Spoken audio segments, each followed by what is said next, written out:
এত পাঁচ দিয়ে আমার জ্বালাতে জ্বালাতে আসতেছে, তাতে আমার সহ্য হচ্ছে না, তুই বুঝতে পারতেছিস না?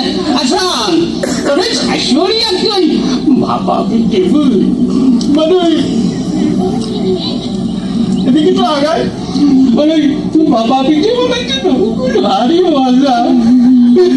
শ্বশুর কথা একটু বিয়ে করেছে দেখ তো কথা বিয়ে তোর দায়িত্ব কোন দিয়ে কালারি তোরে কত টাকা আপনার কোনো ছেলে বিয়ে হয়নি শ্বশুর ফাদার? কপাল আমার কপাল আমার বাবা ওই ঘরে আমার ছেলে পেলে হয় দেখি না কষ্ট দেখি আমি কোন দিকে যাই কেন তোর মাগে অত গুলো করে তেমন কি দেখ কেমন দেখেছিস তাহলে আমি শ্বশুর বাড়িতে গোস্ত চারা খাবেন নাকি?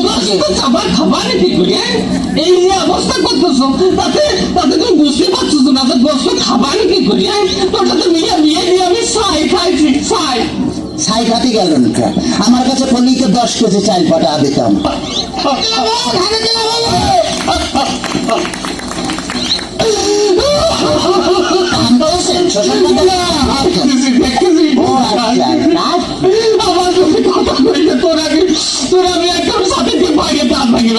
একেবারে দেখছেন ওই তাহলে তো আমি যে দাঁত ফেলা দিলে আমি গোস্ত চারা খাবো না কেন লাগে?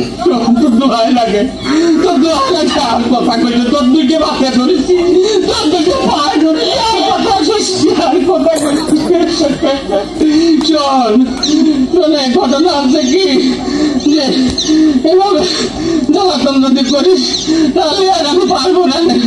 আমি 68,000 গ্রামের মেয়ের বাপকে বলবো যোগ মেয়ের বাপরা তোমরা আমার মতো আমি কথা সওয়ালের সাথে বিয়ে দিয়ে না মেয়ে বিয়ে দেওয়ার আগে বাজে দেখবা যে সেই মেয়ের জামাই ভাত কাপড় দিতে পারে কিনা, জামার বাড়ি ঘর আছে কিনা, জামাই ঠিক মতো মেয়ের ভাষে মানাই কিনা, তারপরেই তোমরা মেয়েকে বিয়ে দিও।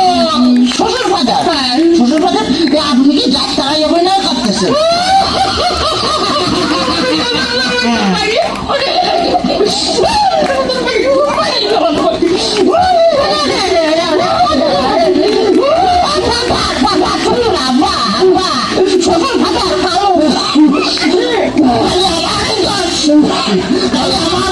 তোমার মেয়ে বিয়ে করে আমি যে ফকির হয়ে গেছি খালো টাকা চাই টাকা যায় খালো টাকা চাই টাকা যায় আমি আজ 1,000 কাল 1,000 পরশুদিন 5,000 তারপরে 10,000 খালো টাকা চাই আর টাকা চাই। তোমার মেয়ে আমার ফকির বলা হয়েছে ফকির বানা হয়েছে বলি এত টাকা নিয়ে করে টাকি টাকা কি করে তা আমি কি করে পাবো? আমি কি কোনোদিন দিছি নাকি?